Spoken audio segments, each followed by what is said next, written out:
The Adventure of the Norwood Builder, a Sherlock Holmes story for English learners. Chapter 1. The Frantic Visitor. It was a quiet morning in the year 1894. Sherlock Holmes had been back in London for several months, and I, Dr. Watson, had sold my medical practice to live with him once again in our old rooms at 221B Baker Street. Holmes was leaning back in his chair, looking bored. "The London newspapers have become very uninteresting, Watson," he sighed. "Ever since the criminal mastermind Professor Moriarty died, there are no clever crimes left in this city." Just as I was about to reply, there was a loud, desperate ringing at our front bell. A moment later, heavy footsteps ran up the stairs, and a young man burst into our room. He was pale. His hair was messy, and his eyes were wide with terror. "I am sorry to enter like this, Mr. Holmes," he gasped, sinking into a chair. "The police are after me. I am nearly losing my mind. My name is John Hector Macfarlane." Holmes looked at him with calm interest. "You mention your name as if I should know it, Mr. Macfarlane. But I can already see a few things about you. You are a lawyer. You are a bachelor. You suffer from asthma, and you are a Freemason." Given the young man's wrinkled clothing, his legal documents sticking out of his pocket, and his heavy breathing, Holmes's deductions were perfectly logical. "Yes, that is all true," Macfarlane cried. "But right now, I am the most unfortunate man in England. If you don't help me, I will be hanged for a murder I did not commit." At that exact moment, another man entered our sitting room.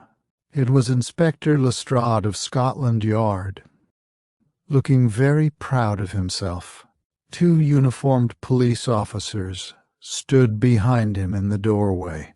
"Ah, Mr. Macfarlane," Lestrade said with a smug smile, "I have a warrant for your arrest. You must come with me to the station on the charge of murdering Mr. Jonas Oldacre of Lower Norwood." Macfarlane hid his face in his hands, trembling.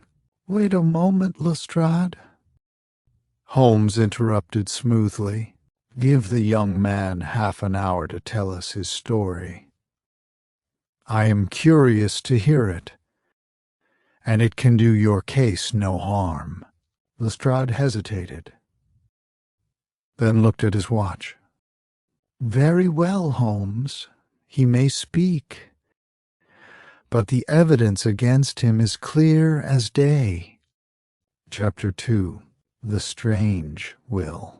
John Macfarlane took a deep breath, trying to calm his breathing, and began his remarkable story. "I am a lawyer," he said. "I live with my parents in Blackheath and work in the city. Until yesterday I had never heard of Mr. Jonas Oldacre. He was a wealthy builder who lived in a large house in Norwood. Yesterday morning this elderly gentleman walked into my office. He looked eccentric, with very bright eyes and thin white hair.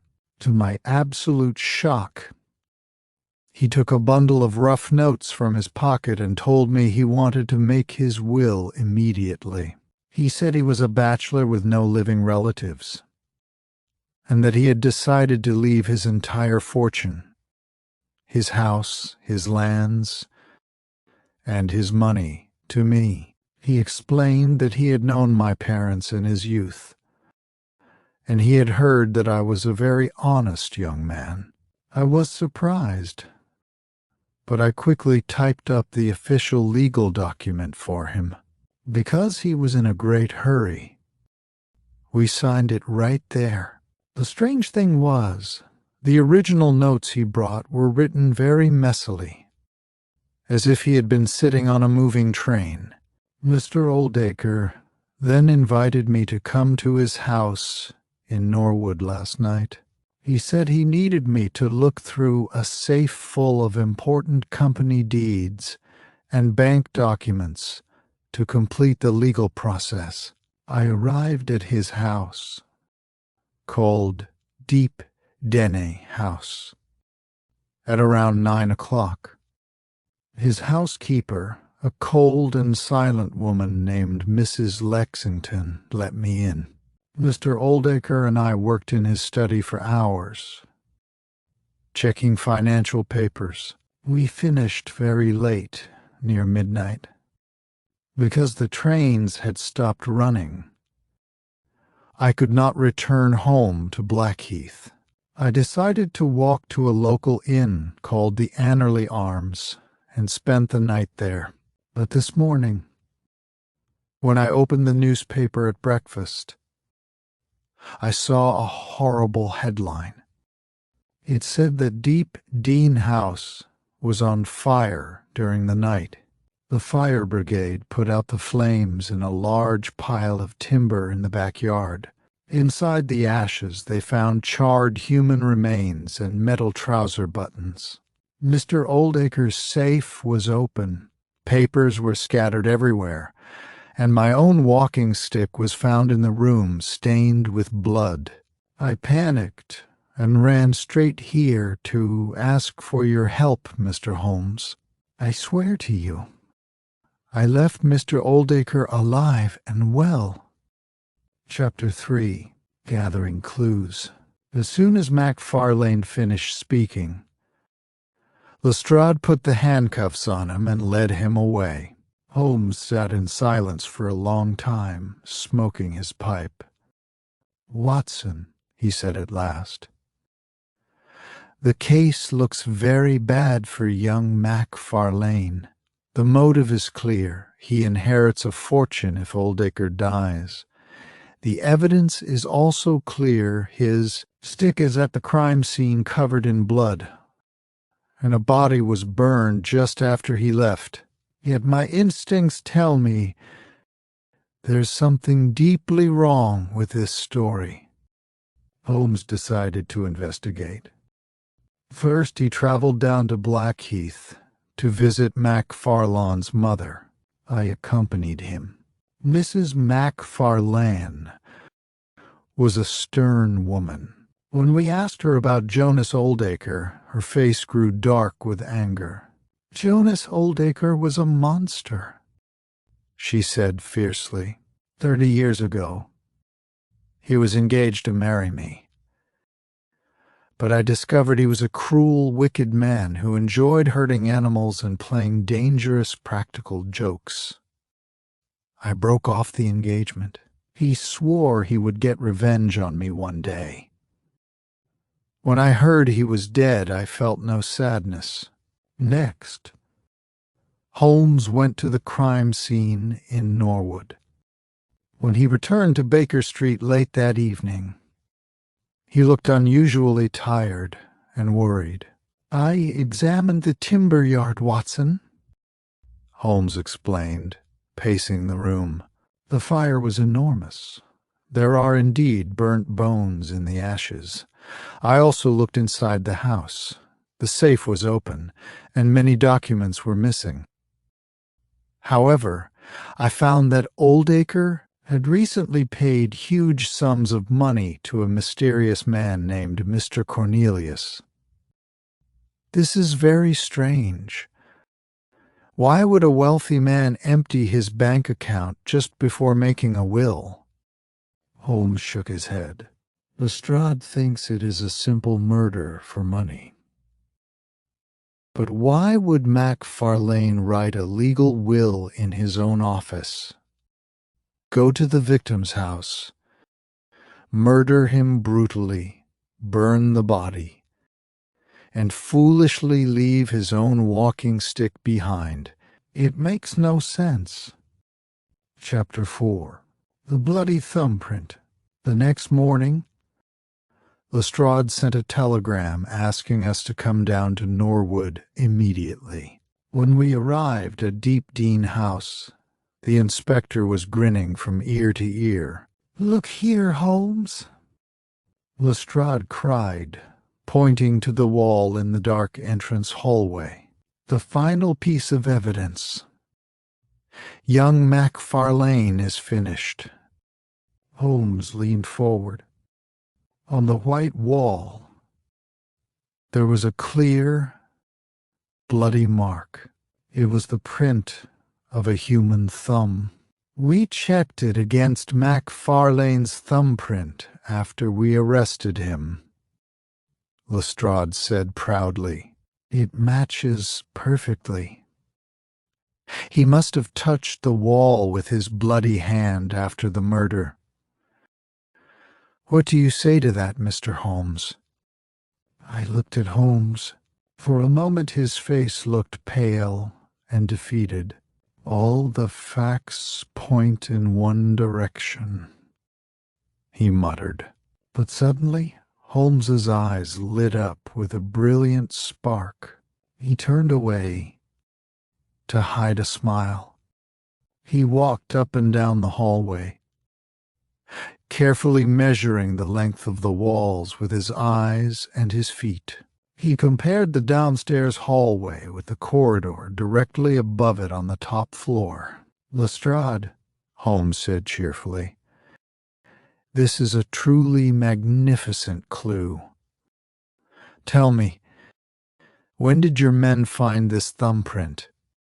"One of my constables found it just an hour ago," Lestrade replied. "How strange," Holmes mused. "Because I examined this exact wall yesterday morning, and I am absolutely certain that the wall was completely blank. The thumbprint was not here yesterday." Lestrade laughed. "You missed it, Holmes. You are just upset because Scotland Yard solved the case before you." "Perhaps," Holmes said with a dangerous grin. "But now I require a small favor. I need you to order your constables to bring up 2 buckets of water and a large bundle of dry straw to the top floor." Lestrade looked confused, but because of Holmes's great reputation, he agreed. Chapter 5. Smoked Out. We all walked up to the top floor of the house. The silent housekeeper, Mrs. Lexington, stood at the bottom of the stairs, watching us with a frightened expression. At the end of the top floor corridor, there was a blank wooden wall. Holmes looked at the 3 police constables. "Now, men," Holmes ordered, "put the straw on the floor and light it with a match. We want to create a lot of smoke, but do not let the house catch fire. When the smoke rises, I want all of you to shout 'fire' as loudly as you can at the count of 3. Lestrade and I watched in total astonishment. The constables lit the straw. Thick, gray smoke filled the narrow corridor. 1, 2, 3. "Fire!" shouted the constables. "Fire! The house is on fire!" The echoes had barely died away when a shocking thing happened. A secret door hidden in the wooden wall suddenly flew open. A small, bald man with sharp eyes rushed out of a tiny hidden room, coughing violently through the smoke. "Stop! Stop!" the little man screamed. "The house isn't burning." "Don't ruin my house," Lestrade gasped, his jaw dropping in disbelief. "Good heavens!" He yelled. It's Jonas Oldacre. The dead man realized he was caught. He stopped coughing, and his face turned from terrified to completely angry. "Yes, Lestrade," Holmes said, calmly stepping forward to put out the small straw fire with a bucket of water. "Meet Mr. Jonas Oldacre, the Norwood Builder who was supposedly murdered and burned to ashes." Chapter 6. The Art of Revenge. An hour later, we were sitting in the living room downstairs. Jonas Oldacre sat in a chair, guarded by 2 angry constables. "It was a nearly perfect crime, Mr. Oldacre," Holmes remarked, lighting a cigarette. "But you made one fatal mistake. You tried to make the evidence too perfect." Holmes turned to Lestrade and explained the whole mystery. Mr. Oldacre was facing terrible financial trouble. He owed a large amount of money to many creditors. He decided to disappear and start a new life under a false identity. He created a fake bank account under the name of Mr. Cornelius and secretly transferred all his wealth into it. At the same time, he wanted to fulfill his old promise of revenge against Mrs. MacFarlane, the woman who rejected him 30 years ago. He decided to destroy her son John. He went to John's office and made a fake will to create a strong motive. Then he invited the young man here. While John was busy reading papers, Oldacre asked him to seal an official document using hot wax. John pressed his thumb into the soft wax to complete the seal. After John left the house to sleep at the inn, Oldacre took a piece of soft wax, made a copy of John's thumbprint, and hid it. Next, Oldacre went out to the timber yard. He killed a large animal, most likely a dog or a rabbit, and placed its body inside the woodpile. He threw his own old clothes and metal trouser buttons into the pile and set it on fire. To the public, it looked like a human body had been burned. He then smeared John's walking stick with the animal's blood and hid himself in the secret room on the top floor. Mrs. Lexington, his housekeeper, was his accomplice and brought him food.